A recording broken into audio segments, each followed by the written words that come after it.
This is the Demystifying Mental Toughness podcast, hosted by David Charlton, and you're listening to this podcast to help you build your own mental toughness, so that you can support other people or your clients better. Either way, you will learn more about developing this plastic personality trait that all but guarantees that you will perform better and lead a more prosperous life.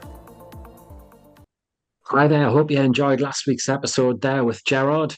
This week, again, Gerard is back, and today we're going to discuss a short case study again. This time we're going to stick to football, and we're going to be looking at Joe, the 10-year-old, who's a very competitive lad, shall we say.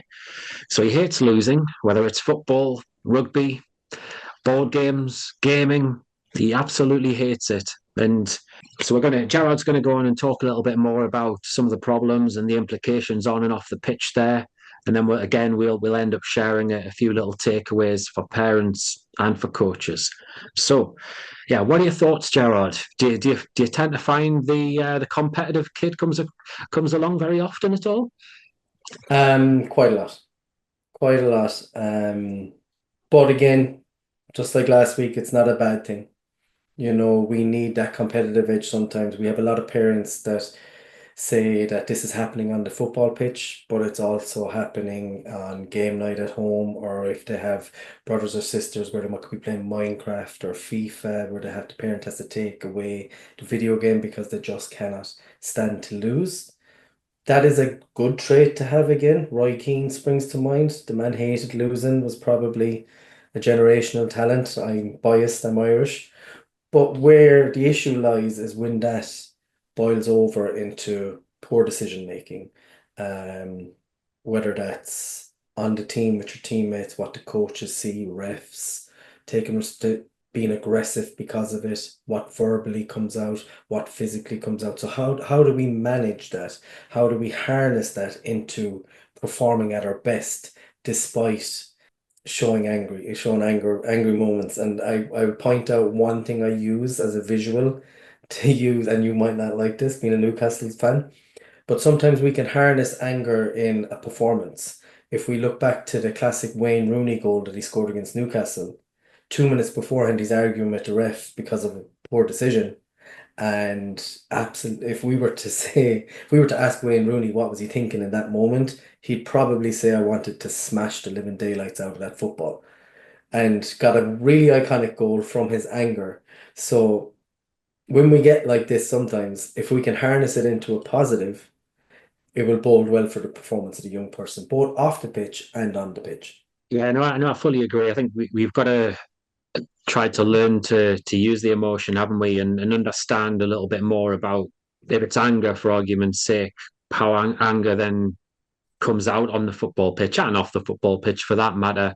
But yeah, if we stick to on the pitch, anger might mean we go crunching into a tackle, and as long as we don't go over the top, then what's wrong with that? As you say, anger might mean you get an extra 10 mile an hour on a shot, which means it goes in the top corner. Could be you end up sprinting back, and you end up pressing and tracking back and winning the ball. And then all of a sudden, within 10 seconds, 20 seconds, 30 seconds, the anger's changed into more of a confidence and a different feeling. Yeah, it's amazing how I suppose on a football pitch or in other sports, how it is essentially an emotional roller coaster ride, and how it changes an awful lot. If we were to think of what we get in terms of parents and stuff like that, and again to normalize it, because it is quite normal. If we were to focus on the negatives or what parents might see throughout this, when we talk about Joe, what a parent might see, poor body language, slumped shoulders, glaring at referees, visible anger. It's not nice to see as a parent. It's not nice at all. You could have complaining at teammates, complaining at ref, blaming everything. Again, not nice to see. Giving up, not chasing back, pointing at others.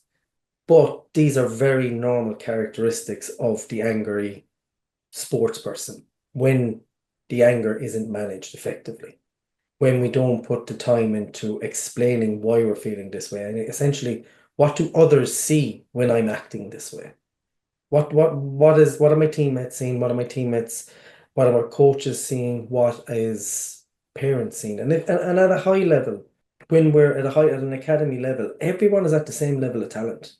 There's going to be if a scout comes in, they're not asking how good Joe is. They know bloody well how good Joe is. But what separates Joe from others? It's going to be your attitude. It's going to be how you are around the place. Are you a good role model?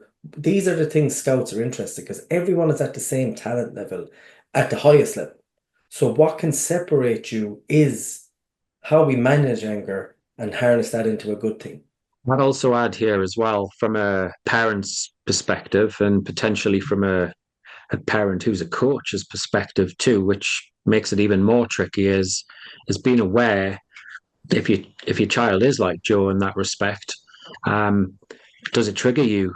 Does it do you get into the feedback loop of I'm a bad parent or what am I doing wrong there? And then if you're feeling embarrassment, shame because they're acting in a certain way, then how does that come out? Do you end up shouting at your son or your daughter to stop doing it? And because essentially, if we think of the nervous system, if there's chaos going on there in the nervous system, which there likely is for the competitive kid, and if they're angry and what have you, then you're just adding some more petrol or diesel onto it, aren't you? Essentially by shouting at them. So that's difficult to do, but yeah, that calmer approach often is a big help to be able to help them regulate their emotions.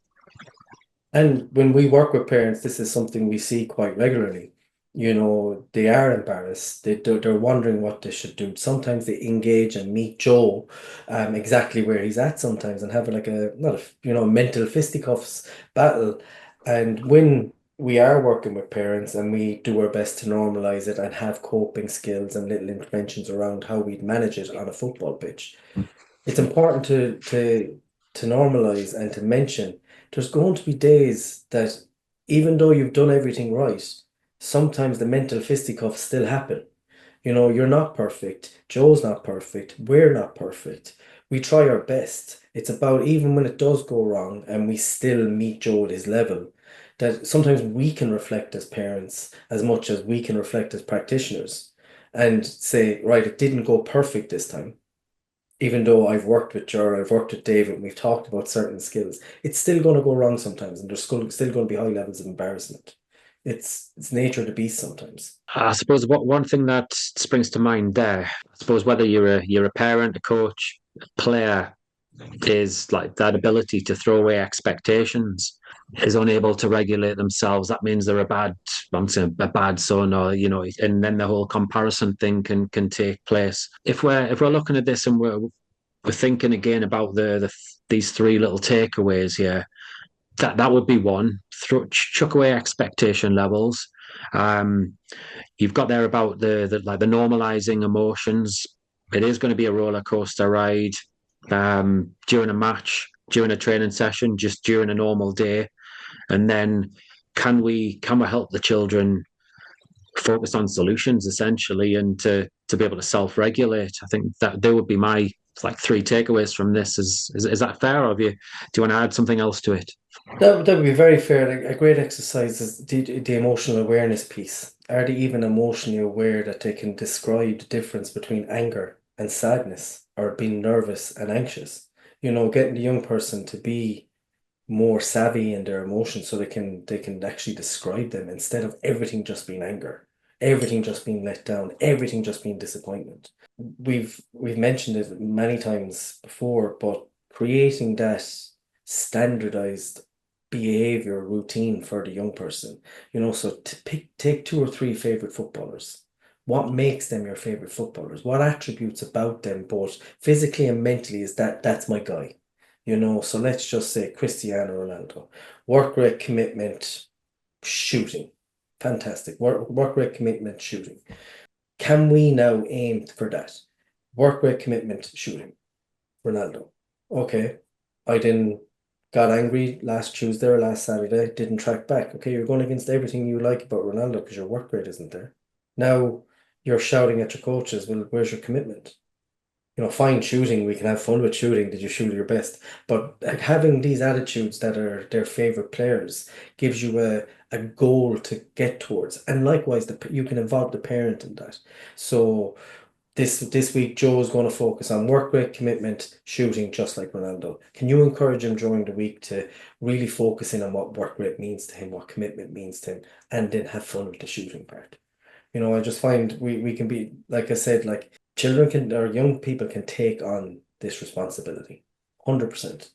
They're quite durable. If you think about everything they're learning, if you think about the fact they're becoming towards teenage years, there's a lot going on. They can take it on.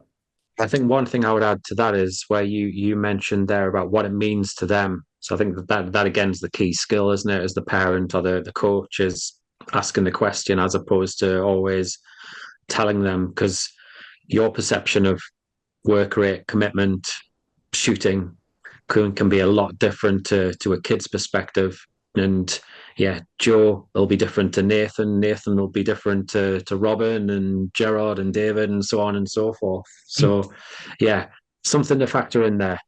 Yeah, look, I hope it's been an enjoyable listen for you, the listener, and an enjoyable view for you, the viewer there. There'll be more again next week where again we come up with another case study. In the meantime, if you do want to get in touch and pick our brains, feel free to drop me an email there on info@sport-excellence.co.uk. Thank you. Thank you.